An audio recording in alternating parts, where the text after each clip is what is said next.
Goswami DJ मठिया माफी NX RDX NX RDX NX RDX NX कैसे जानो के ना रहा अनुभव कैसे सुनाई दिल के बाकी अनुभव कैसे जानो के ना रहा अनुभव कैसे सुनाई दिल के बाकी अनुभव सही के पराता बड़ी चोट रंगी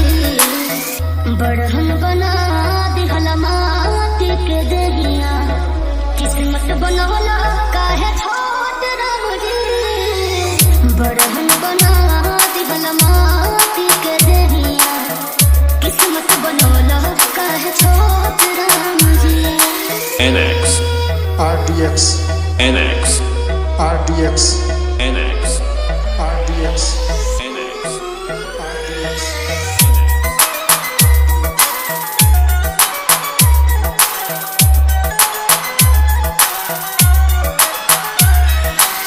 सवैया के जाल में जिंदगी आगा फांसल रुके ना दवाई ना जाता रे हांसल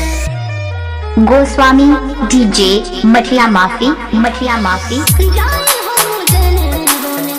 मारे लोग गाना जिए नहीं देता ये जुल्म जमाना मिले नहीं पावा नो सपोर्ट रंगी बड़हन बना दिहला माटी के देहिया किस्मत बनवला काहे छोट रंगी बड़हन बना दिहला माटी के देहिया किस्मत बनवला काहे छोट रंगी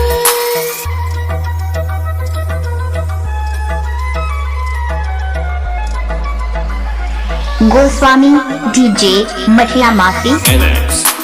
RDX NX RDX NX RDX बातें हमके घेराए गम के बगरिया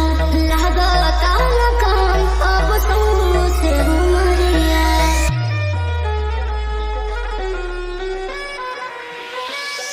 सोचल रहे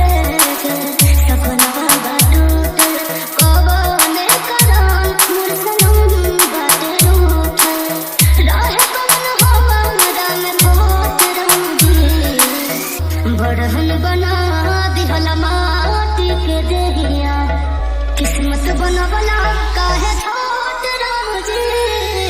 गोस्वामी डीजे मठिया माफी गोस्वामी डीजे मठिया माफी RDX NX RDX NX